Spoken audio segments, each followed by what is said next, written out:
नमस्कार। एक बार फिर मैं प्रतियोगी छात्रों से बातचीत के क्रम में जो प्रतियोगिता में सफल हो चुके हैं उनसे बातचीत के क्रम में आप लोगों के बीच में हूं। हमारे साथ हैं पुनीत चौरसिया जी। पुनीत चौरसिया जी यूपी ट्रिपल एससी 2019 सेलेक्टेड हैं। अभी रिजल्ट जो आया है उसमें सेलेक्ट हो चुके हैं और आपकी सफलताओं की फेहरिस्त बहुत लंबी है, क्योंकि बहुत ये रिजल्ट 4 साल बाद आया है, तब से बहुत बदलाव हो चुके हैं। और इसलिए मैं पुनीत जी से जानना चाहूँगा क्या क्या बदलाव हुए हैं। परीक्षा का पैटर्न भी बदला है, आज मौसम बहुत ख़राब है, बरसात हो रही है। आपके कमरे पर मैं आया हूँ, अभी आपने हमको रिसीव किया है छाता लेकर, इसलिए थोड़ा सा मौसम लाइट पे न जाइएगा, क्योंकि मौसम ही इस तरह का है तो उसका तो कुछ असर आ ही जाएगा। पुनीत जी, ढेर सारी शुभकामना आपको सफलता के लिए। बहुत बहुत धन्यवाद आपका जी।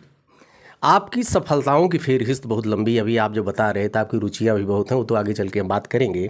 सबसे पहले तो आप अपनी जर्नी, जो आपकी शुरुआत है शिक्षा, क्योंकि इतनी लंबी आपकी लिस्ट है कि उसको एक एक करके पूछना उचित नहीं, आप बताइए आपकी जर्नी कैसी रही। जर्नी की अगर बात करें तो हम एक ग्रामीण परिवेश से बिलोंग करते हैं और मेरा घर एनटीपीसी टांडा के पास एक गांव है केदार नगर खरीकहिया, और वहां से मैं बिलोंग करता हूं। तो वहाँ से मैंने बेसिक पढ़ाई की है, जैसे एकेडमिक जो होती है प्राइमरी की एजुकेशन, लेकिन हमने प्राइवेट कॉलेज में ही पढ़ा है, प्राइमरी जो कहते हैं उसमें नहीं। फिर इंटर कॉलेज हमने ज्वाइन किया, उसके बाद फिर ग्रेजुएशन हमने बीएससी किया है और साकेत डिग्री कॉलेज से हमने टीचिंग की ट्रेनिंग की है 2 साल की। और उसके बाद फिर हमने ग्रेजुएशन के बाद हमने दिशा ज्वाइन किया और उसके बाद फिर लगातार पढ़ाई करना स्टार्ट किया। तो 1 साल के अंदर, जैसे जब दिशा में मेरा एंट्रेंस हुआ तो पहले एंट्रेंस में क्या हुआ कि 1-2 नंबर से रह गया, तो मुझे ऐसा लगा कि मतलब ऐसा एक एग्ज़ाम नहीं निकल पा रहा है। मगर अगले एग्ज़ाम में ही हमने अच्छे से मेहनत किया तो टॉप 3 में आ गए। तो तीसरी रैंक होने की वजह से हमें 10.5 वाला बैच, जो कि सुपर बैच माना जाता है, तो उसमें मेरा एडमिशन हो गया। 1 साल की तैयारी हमने बहुत ही अच्छे तरीके से की और 1 साल की तैयारी के बाद जस्ट मेरे एग्ज़ाम निकलने शुरू होने लगे। जैसे हमने यूपी पुलिस का 2 बार एग्ज़ाम निकाला है और उसके बाद फिर ऐसे हमने अभी तक हम अगर बात करें तो 6 बार अलग अलग एग्ज़ामों में डॉक्यूमेंट वेरिफिकेशन करवा चुके हैं। ये मतलब 6वां था जो कि फाइनल हुआ है। और उसके बाद फिर हमने अभी जस्ट बताया कि जैसे टीचिंग की ट्रेनिंग हमने साकेत से प्राप्त किया है, तो वहाँ से भी बहुत से शिक्षकों का योगदान रहा। और उसके साथ जैसे कहा जाता है ना कि किसी भी व्यक्ति के विकास में 2 चीज़ें आवश्यक होती हैं। एक तो उसकी जो आईक्यू होता है, आईक्यू जो होता है वास्तव में वो अपने माता पिता से प्राप्त करता है, और दूसरी चीज़ होती है उसका परिवेश या समाज।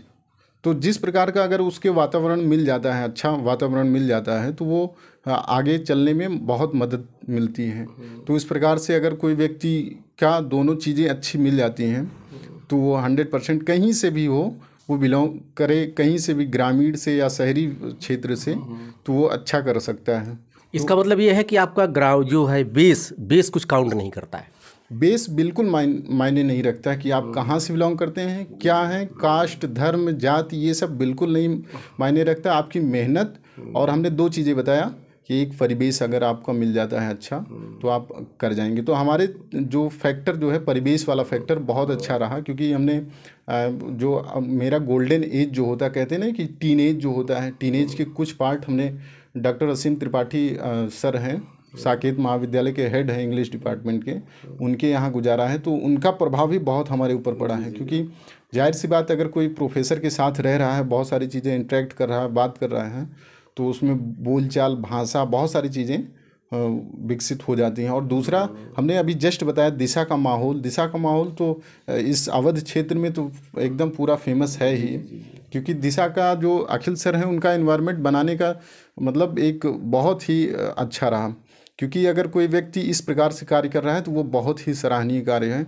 तो हम हमेशा अखिल सर का सम्मान करते हैं और एकदम मतलब पूरी तरीके से उनके प्रति डिवोटेड रहते हैं। आपका बैकग्राउंड साइंस रहा है, आर्ट रहा? हम साइंस से पढ़े हुए हैं, बीएससी हमने बताया मैथमेटिक्स से किए हुए हैं, फिजिक्स और मैथ से। और उसके बाद फिर इधर हम आर्ट साइड में भी थोड़ा सा एमए कर रहे हैं। इंजीनियर क्यों नहीं बने?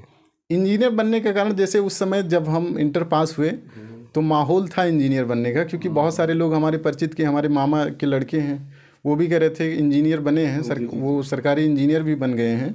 वो कह रहे थे कि पुनीत आ जाओ, लेकिन हमने बस वही है कि थोड़ा सा क्रेज डाउन हुआ था उस समय, कि लोगों को लग रहा था कि इसमें बहुत ज़्यादा नहीं है। लेकिन अब ये है कि कुछ ना कुछ तो करना ही था, तो हमने बीएससी किया। बीएससी करके उसके बाद फिर तैयारी में लग गए पूरी तरीके से और फाइनली सिलेक्शन हो गया है। लेकिन ये मेरी पहली सिलेक्शन है, ऐसा नहीं है कि हम अंत यहीं पे करेंगे। नहीं, आप कहाँ अंत करेंगे वही मैं जानना चाहता हूँ, क्योंकि आप अपना एम बता दीजिए कि ये सफ़र कहाँ तक चलेगा भी और कहाँ जाके एंड होगा। वैसे तो अगर किसी भी व्यक्ति के बारे में बात किया जाए तो सफ़र तो अंत होता ही नहीं है। क्योंकि जो विकास का क्रम होता है वो जीवन प्रयत्न चलता रहता है, कहीं ना कहीं व्यक्ति विकास करता है। तो इस क्रम में अगर जो बात करें तो अभी तो सामने हम एसएससी का ही एग्ज़ाम देंगे, लेकिन एक बड़े प्रोजेक्ट पर भी काम करना है, उसको हम बाद में रिवील करेंगे। अच्छा, ये बताइए कि आप ये मानते हैं कि बैकग्राउंड कोई मायने नहीं रखता, कोचिंग की इम्पोर्टेंस आपकी लाइफ में? कोचिंग का इम्पोर्टेंस ये है कि अगर कोई व्यक्ति है तो जैसे एक तो कहते नहीं सेल्फ मोटिवेशन, और एक किसी की मोटिवेशन की, वही इन्वायरमेंट की आवश्यकता तब पड़ती है जब व्यक्ति मतलब कि आपके चारों तरफ इधर उधर निराशा ही भरी हुई हो, तो उस समय कोचिंग का महत्व बहुत ही ज़्यादा हो जाता है। क्योंकि वहाँ पे हमेशा जैसे कहते हैं ना कि एक आग होनी चाहिए दिल में, किसी भी चीज़ को पाने के लिए आग होनी चाहिए, तो आग जलाने की आवश्यकता वहाँ पे नहीं पड़ती है। क्योंकि आप जब ऐसे एग्जाम्पल बहुत सारे देखते रहते हैं कि सामने से कोई जा रहा है, कोई सेलेक्ट हो रहा है, बहुत सारे सिलेक्शन हो रहे हैं, तो वहाँ पे आपको डिमोरलाइजेशन की कोई आवश्यकता नहीं पड़ती है, और ऑटोमेटिक वो आप हमेशा खुश रहेंगे और मतलब आगे सक्सेस होने के प्रति ईमानदार रहेंगे।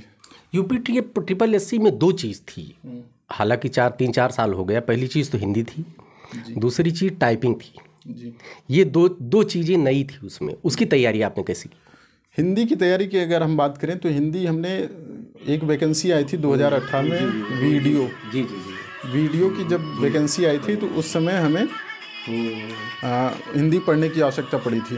तो हमारे एक टीचर ही थे दिशा में, नीरज भैया, उन्होंने थोड़ा सा गाइड किया था और उसकी सहायता से हमने बहुत अच्छे तरीके से पढ़ा, खुद ही पढ़ा, और बाकी हम इतना नंबर तक स्कोर खींच ले गए थे कि 50 में से मेरा 49 सही हुए थे, जो कि बहुत अच्छा लगा। उस समय कॉन्फिडेंस बन गया। उसके बाद जितने भी एग्ज़ाम होते हैं, हिंदी आती हो कोई भी आता हो, तो एक है कि हिंदी हम अच्छा कर ले जाते हैं। और टाइपिंग की बात कर रहे थे, तो टाइपिंग जो है हमने वर्क किया है इस पर, और हम एक यहीं पे ही नाका यूनिवर्सिटी के पास से ही हमने एक मुकेश पांडे सर हैं, उनसे हमने सीखा है, और उसके बाद सीखने के बाद सेल्फ प्रैक्टिस रही, और उसके बाद एग्ज़ाम जब अब आते हैं तो कहीं सीखने की आवश्यकता नहीं पड़ती, तो केवल प्रैक्टिस करते हैं और बाकी हो जाता है। एक चीज़ आपने कहा था अभी कुछ देर पहले कि इंग्लिश ना होने की वजह से, मेरा इंग्लिश वीक था, इसलिए एसएससी में थोड़ा सा हमारे सामने दिक्कतें आई। मोबाइल बज रहा, उसको आप बजने दीजिए। हेलो। तो जो दिक्कतें आई थी, कुछ क्या दिक्कतें आई थी आपके साथ? इंग्लिश सब्जेक्ट ऐसा रहा कि मेरा बेसिक जो है थोड़ा सा हिंदी मीडियम ही रहा, तो इंग्लिश अगर अच्छा नहीं है तो अच्छा करने की कोशिश करनी चाहिए। लेकिन हमने थोड़ा बहुत कोशिश किया, इंटरेस्ट नहीं आ रहा था, थोड़ा सा निराशा हुई, नहीं आ रहा था। जैसे कोई प्रैक्टिस सेट लगाए, नंबर नहीं उठ रहा है, एग्ज़ाम दे रहे हैं, नंबर नहीं उठ रहा था, तो डिमोरलाइजेशन हो जाता है। तो उस सब्जेक्ट के प्रति थोड़ा सा झुकाव कम रहा, इसीलिए थोड़ा सा वो अभी भी दिक्कत करती है।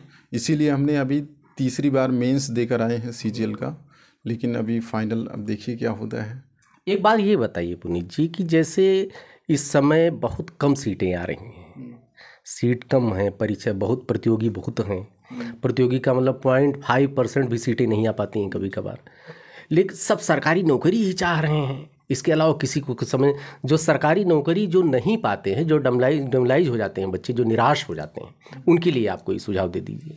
देखिए, सरकारी नौकरी तो बहुत ही बेस्ट तरीका है किसी भी व्यक्ति को जीवन जीने के लिए। सरकारी नौकरी इस समय क्रेज़ बहुत ज़्यादा है, और वो वास्तव में होनी चाहिए क्योंकि स्टेबिलिटी है। और अगर कोई व्यक्ति इससे लग रहा है और निराश हो रहा है, तो निराश होने की आवश्यकता नहीं, क्योंकि आप दो सब्जेक्ट, जैसे एक ऐसी सब्जेक्ट पर आप निवेश कर रहे हैं, एजुकेशन सेक्टर। तो एजुकेशन सेक्टर ऐसा है कि अगर आपने निवेश कर दिया है तो कभी आपको निराश नहीं करेगा, वो कहीं ना कहीं आपको फ़ायदा करेगा ही। प्राइवेट सेक्टर में भी जा सकते हैं हम। प्राइवेट सेक्टर में जाएंगे तो बहुत सारी चीज़ें आपको एडवांटेज मिलेगी। अगर आप इंग्लिश बोलना चाहते हैं, मैथ्स ठीक है, कैलकुलेशन, टाइपिंग जान रहे हैं, कुछ भी अगर आप कोडिंग वोडिंग करना जान रहे हैं, वेबसाइट निर्माण करना चाह रहे हैं, तो ये सब चीज़ें अगर आपके अंदर स्किल है तो कहीं ना कहीं आपको ज़रूर फ़ायदा मिलेगा। चाहे सरकारी नहीं भी मिलती है तो प्राइवेट सेक्टर में भी जा सकते हैं। इसीलिए किसी भी युवा को निराश होने की आवश्यकता नहीं है। एजुकेशन एक ऐसा सेक्टर है कि जिस पर आप निवेश करते हैं तो कभी आपको निराशा हाथ नहीं लगेगी। आप विलक्षण प्रतिभा के धनी हैं। अभी कुछ देर पहले मेरी को रुचि भी है। आपकी रुचि किस साइड में है? आप इसके अलावा भी कविताएं भी लिखते हैं, कुछ कहानियां भी लिखते हैं, कुछ क्या क्या आपकी रुचि है? रुचि की बात करें तो मेरी जो रुचि है, टीचिंग करना हमें बहुत पसंद है। और हमने हमने जस्ट बताया थोड़ी देर पहले कि हमने टीचिंग की ट्रेनिंग की है, बीएड किया है साकेत से, जो कि डॉक्टर प्रतिभा राय मैम और बाकी डॉक्टर शिखा मैम हैं और भी डॉक्टर नीलम मैम हैं, और साकेत के जितने भी टीचर हैं बहुत अच्छे हैं। और वहाँ से और टीचिंग स्किल जो है वो अच्छी है हमारे लिए भी, हमें। और जो रुचि की बात कर रहे थे, रुचि हमारा जो है लिखने उखने का भी है, जैसे कविता लिखते हैं। अब एक कविता सुना दीजिए इसी पे। और अभी हम सुनाएंगे तो, लेकिन कविता सुनाइए, हमारे छात्रों का ध्यान दीजिएगा। कविता बहुत नीरस वो नहीं पसंद करते हैं, वो बहुत नीरस कविता नहीं पसंद करते, बहुत उसमें नहीं जाना चाहेंगे। आज मौसम भी इस तरह का है, मौसम को देखते हुए, चूँकि मौसम भी बड़ा सुहाना है, कुछ कविता ऐसे श्रृंगार पे आप सुनाइए। नहीं, मेरी कविता वास्तव में श्रृंगार पर ही रहती है, क्योंकि अब जैसे युवा अवस्था में हैं अगर आप, तो इन सब चीज़ों को पसंद किया जाता है ज़्यादा। कुछ गड़बड़ तो नहीं है? नहीं, गड़बड़ नहीं है। आप सुनेंगे तो ऑटोमेटिक कह देंगे कि मतलब गड़बड़ नहीं है। और देखिए, एक गज़ल का एक शेर मैंने सुना था बचपन में कि गज़ल में बंदिशे अल्फाज ही नहीं काफ़ी, जिगर का खून भी चाहिए गज़ल के लिए। श्रृंगार में आदमी जब घुसता है, सबसे पहले कविता सुनाइए, उसके बाद बात करते हैं आपसे। कविता जो मेरी है उसका शीर्षक है सपनों की रानी। जी, वाह वाह, जो मैं कह रहा था वही सत्य भी हुआ वास्तव में। मतलब आप सुनिएगा तो अच्छा लगेगा, क्योंकि हमारे युवाओं को ज़्यादा ये सब चीज़ें पसंद होती है। इतना है वो, खूबसूरत इतना है वो कि दुनिया उसकी दीवानी है, कोई और नहीं, वो मेरे सपनों की रानी है। क्या बात है, क्या बात है। लोग ध्यान से सुनते हैं, लोग ध्यान से सुनते हैं कि वो ऐसी कहानी है, कोई और नहीं, वो मेरे सपनों की रानी है। बहुत अच्छी। प्यार में डूब जाऊं उसके कि जैसे वो समंदर का पानी है, कोई और नहीं, वो मेरे सपनों की रानी है। एक इस कविता की अंतिम लाइन सुनाना चाहूँगा, जो कि शायद आप लोगों को पसंद आए। मेरे उसके संबंध के चर्चे, मेरे उसके संबंध के चर्चे, यही लोगों की परेशानी है, कोई और नहीं, वो मेरे सपनों की रानी। ये सपनों की रानी, आपके मित्र जो होंगे आइडिया तो लगा लिए होंगे? नहीं, एक्चुअली मेरा कोई डेडिकेशन किसी के प्रति नहीं है। देखिए, जैसे कि ये जो कविता है कि इसका कोई ये नहीं उद्देश्य, केवल इसका मनोरंजन करना है। ऐसा कुछ नहीं कि मेरे साथ कोई हम सपनों की रानी की बात कर रहे हैं। ऐसा एक बात बता दें यार, लेखनी ऐसे नहीं चलती है, कुछ न कुछ उद्देश्य निहित होता है, कुछ न कुछ उसके पीछे एक होता है। ऐसे तो नहीं आप लिख सकते हैं, कुछ बात जरूर होगी। नहीं, ऐसी कोई बात नहीं है। हम एकदम खुल के बता रहे हैं कि कोई बात नहीं है, ये सबके सपनों की रानी की बात हो रही है। अच्छा। कोई मेरे सपनों की रानी की बात नहीं हो रही है, बस ये सभी के सपनों की रानी की बात है। और सपने की रानी की आप ऐसा है कि सपना कोई, जाहिर सी बात, कोई लेडी नहीं हो सकती है, वो कोई नौकरी भी हो सकती है। अभी जैसे किसी की नौकरी अगर सपना है तो अपने सपने की रानी के जैसे नौकरी के लिए भी डेडिकेशन दिया जा सकता है। ऐसा नहीं है। तो ये सब चीज़ें हैं। इसका उद्देश्य हमने बता दिया कि मनोरंजन करना है, इसका वास्तविकता से कोई संबंध नहीं है। देखिए, मेरा से सिर्फ एक मतलब है मोटिवेशन। मोटिवेशन में 2 पॉइंट जरूरी है, 2 पॉइंट आप डिफाइन कर दीजिए, उसके बाद मार्गदर्शन दे दीजिए जो इस समय तैयारी कर रहे हैं बच्चे। पहली चीज़ तो आप बुक्स बता दीजिए, दूसरी चीज़ आप परीक्षा हाल में, जो एग्जाम हाल में जो रणनीति अपनाई जाती है, एक टेक्निक, ये दोनों को आप ब्रीफ कर दीजिए। जैसे अभी आप पुस्तक की बात कर रहे थे, किताबें जो हैं, किताबें बहुत सारी हैं, मार्केट में बहुत सारी किताबें अवेलेबल हैं, लेकिन आप किताबें वही चुनिए जो आपका टीचर कहता है, क्योंकि हर व्यक्ति का अलग अलग क्षमता होती है और हर व्यक्ति की अलग अलग रुचि होती है। तो वो रुचि और क्षमता टीचर से बढ़िया कोई नहीं जानता है, तो टीचर डिसाइड करता है कि क्या पुस्तक पढ़ें आप, तो वो बढ़िया रहता है। हाँ सर, दूसरा मैंने कहा था कि एक टेक्निक जो होती है, तकनीक परीक्षा हाल में जो आप सॉल्व करते हो पेपर, बहुत कुछ आपको आता हो, अगर आपको टेक्निक नहीं पता है तब आप कुछ नहीं कर सकते, उसके बारे में बताइए। परीक्षा हाल में टेक्निक की बात करें तो सबसे पहले कॉन्फिडेंस मायने रखता है कि आप कितने कॉन्फिडेंस हैं, और नर्वसनेस नहीं होनी चाहिए, और बाकी आपका नॉलेज जितना भी है उस पर आप विश्वास रखें और अच्छे तरीके से वर्क करें।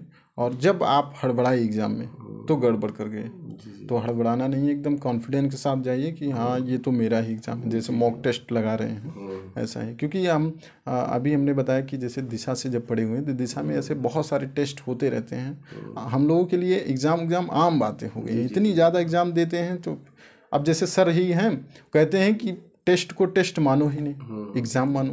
तो जब एग्ज़ाम मान लेंगे तो एग्ज़ाम हम रोज़े देते हैं, एक एग्ज़ाम वो भी हो गया। तो इसलिए प्रैक्टिस इतना ज़्यादा कर लीजिए कि एग्ज़ाम हाल या अपना कोचिंग का हाल कोई मायने ही ना रखें। एक मैसेज अंत में दे दीजिए अपने जो आपके छात्र हैं जो प्रतियोगिता की तैयारी कर रहे हैं इस समय।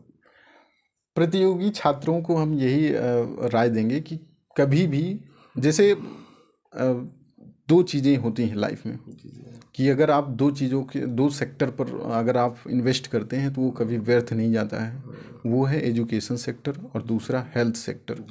अगर आप हेल्थ और एजुकेशन पर ध्यान देते हैं और अपना निवेश करते हैं, समय खर्च करते हैं, पैसा खर्च करते हैं, तो वो कभी भी आपका व्यर्थ नहीं जाने वाला है।